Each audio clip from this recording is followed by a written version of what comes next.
All right, let's jump right into this explainer. What if we took two of the most famous minds in human history and, well, swapped them? We're going to look at these two foundational archetypes of human progress, the 15th century Florentine polymath and the 21st century aerospace executive, not just as historical figures, but as ultimate case studies in how innovation actually happens. Just picture this for a second. Imagine dropping Elon Musk into 15th century Italy. He'd probably try a hostile takeover of Florence, get completely bogged down suing the Medici family for breach of contract, and honestly, we'd probably be using the Mona Lisa as a cover for a Spotify album right now. On the flip side, put Leonardo da Vinci in charge of a modern tech company as CEO. He would go bankrupt in exactly 6 months. He'd blow his entire R&D budget on, philosophical inquiries into fluid dynamics and the anatomy of a woodpecker's tongue instead of actually shipping a product to consumers. This whole crazy scenario instantly frames them not just as historical biographies, but as two completely competing business frameworks. It's literally the ultimate strategic divide for any leader or creator.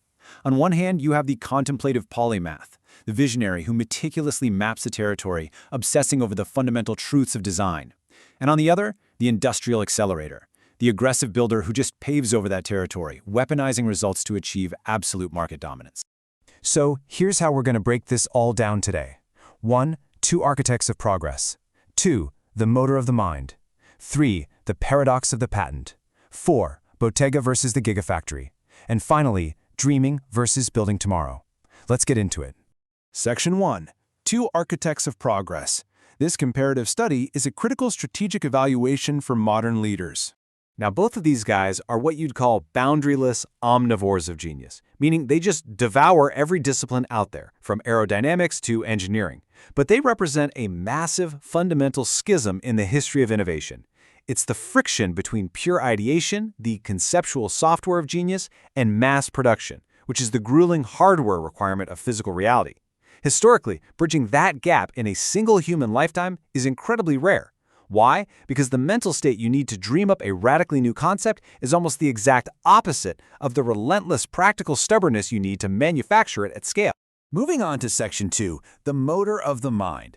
We really need to examine the completely incompatible velocities of their internal engines. This is where it gets really fascinating. It's a perfect contrast of the professional decelerator against the human accelerator. Leonardo was driven by deep contemplation. He was absolutely obsessed with the why of natural mechanics. His pace was deliberate, unhurried, distinctly nonlinear. To him, perfection didn't have a deadline. Musk, on the other hand, operates an iterative industrialization model fiercely driven by the result. His pace is tachycardic, relentlessly linear. And his talent strategy? High pressure. He ruthlessly optimizes personnel for maximum output rather than sustainable comfort. Basically, for Leonardo, genius was in the patience. For Musk, genius is in the panic. I absolutely love this comparison for how they approach time. Leonardo would spend weeks paralyzed by the aesthetics of a river vortex or the exact mechanics of a falling leaf. He'd gladly ditch high-profile commissions just to solve some peripheral intellectual puzzle. He used time as a canvas. Musk?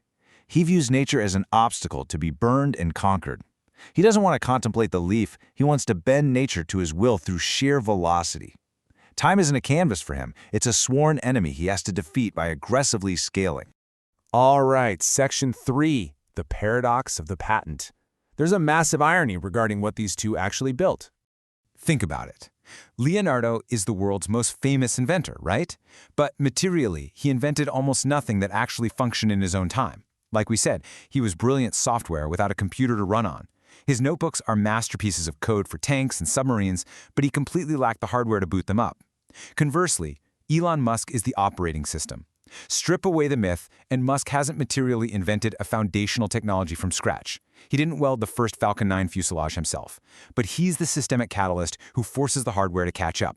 He takes existing ideas lingering in academia and grinds them into mass market realities through brute force management and capital. So what actually grounded Da Vinci's brilliance? Well, 3 specific deficits trapped his helicopters inside those 15th century notebooks. First, the materials science deficit. The Renaissance just didn't have high-strength alloys, vulcanized rubbers, or lightweight composites. Second, a total absence of industrial infrastructure. No assembly lines, no standardized parts, everything was bespoke. And third, the power source vacuum. His designs practically required internal combustion or electricity centuries before they even existed. His genius wasn't flawed, it was literally a structural failure of timing. Section 4. Bottega versus the Gigafactory. How their internal mindsets dictate the actual physical landscape of their workspaces. The sensory contrast here is off the charts.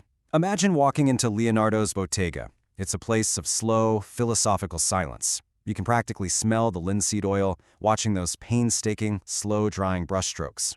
It fosters world-class, generational intellectual property, but lacks any urgency to ever leave the lab, resulting in the classic unfinished masterpiece. Now contrast that quiet space with the Gigafactory. It's a high-decibel, brutalist meat grinder. It's a chaotic cacophony of robotic welding, the smell of molten aluminum, desperate engineers sleeping under their desks to hit a midnight quota. And it's all dictated by a leader who can shift global markets by 10% with one late-night tweet. Now, if you are running a team today, pay attention, because this maps out highly practical warnings about the failure modes of both extremes. Lean too far into endless contemplation like Leonardo, and you risk stranded R&D. Your capital gets eaten up by beautiful experiments that never reach a consumer. It's a failure to launch. On the flip side, the Musk model brings its own severe risks: extreme financial volatility, endless regulatory friction from bypassing legal protocols for speed, and most importantly, severe human capital depletion. That relentless drive risks burning out the exact brilliant people you need for your next big breakthrough. Finally, Section 5. Dreaming versus building tomorrow. How do we actually balance the software of vision with the hardware of execution? The ultimate key insight from this entire explainer is this: Leonardo dreamed the future because he lacked the tools to build it. Musk builds the future because he has no time to dream it. Vision without infrastructure is completely inert. If you can't build the hardware and the teams to sustain your vision is a liability. It's just a sketch. But at the same time, speed without philosophy leads to burnout and a product without a soul. To truly lead and innovate today, you have to know exactly when to slow down and observe the river, and when you absolutely must burn the leaf to reach the stars. I want to give a massive, heartfelt thank you to all of you for joining me on this explainer today, diving deep into the mechanics of innovation. Understanding this profound tension between the visionary and the builder really is the absolute prerequisite for effective organizational design today. So, as you evaluate your own trajectory, I'll leave you with this final thought to chew on. When you look at how you work, lead, or create, which archetype truly governs your mind? Are you here to pursue the ultimate truth of the design, or are you here to enforce the mass utility of the product?